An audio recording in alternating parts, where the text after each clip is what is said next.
और चलिए अब आपको सीधे लिए चलते हैं जहां लंदन दौरे के उपरांत ही भारत आगमन पर उत्तराखंड सदन नई दिल्ली में प्रेस कॉन्फ्रेंस की जा रही है मुख्यमंत्री पुष्कर सिंह धामी द्वारा।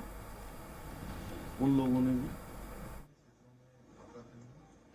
निवेश के लिए, लोगों को लाने के लिए अनेक प्रकार के सुझाव भी दिए हैं और अनेक प्रकार से निवेशकों को वहां लाने के लिए भी और आने के लिए भी सभी ने हमको आश्वस्त किया है।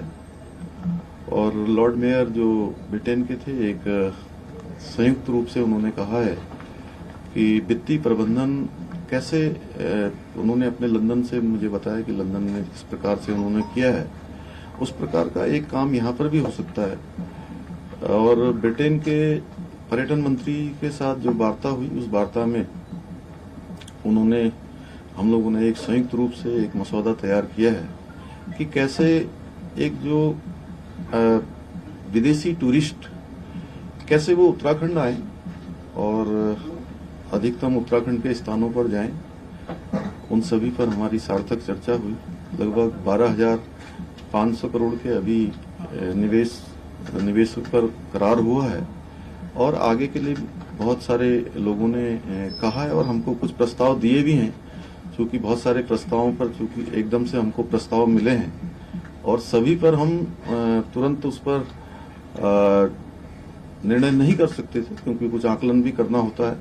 तो उनके आकलन करने के बाद और हमें पूरी उम्मीद है कि जो हमारी 8 और 9 दिसंबर को ग्लोबल इन्वेस्टर समिट का समारोह होगा, तब तक एक बड़ी मात्रा में हमको लोगों के निवेश प्राप्त हो जाएंगे और हमारी ग्राउंडिंग भी हो जाएगी। और इसके साथ ही अभी मैंने एक चीज और महसूस की कि इन सभी लोगों के साथ हमारा लगातार संवाद होता रहे, लगातार हम इन सब के साथ जुड़े रहें।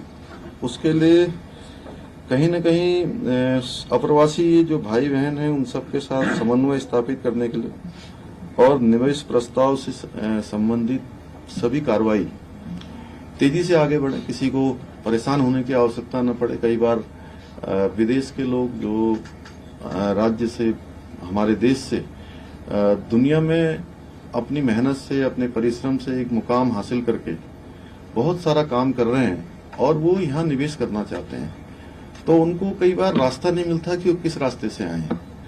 तो हमने ये तय किया है कि उत्तराखंड में हम मुख्यमंत्री कार्यालय में एक अप्रवासी उत्तराखंडी सेल भी बनाएंगे जो इन सब पर त्वरित रूप से कार्रवाई करेगा।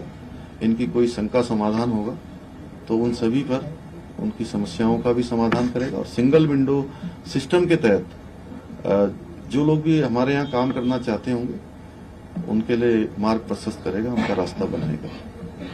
तो धन्यवाद आप लोगों का। और कुछ पूछना होगा? कितने का प्रस्ताव भी अब तक मिला है? अभी 12,500 करोड़ के प्रस्ताव हमको प्राप्त हो गए, उस पर हमारे निवेश पर करार हो गए हैं। और अभी बहुत सारे लोगों ने हमको और इसी के साथ बुलेटिन बताएं। कुछ और खबरों के लिए देखते रहिए स्वराज एक्सप्रेस।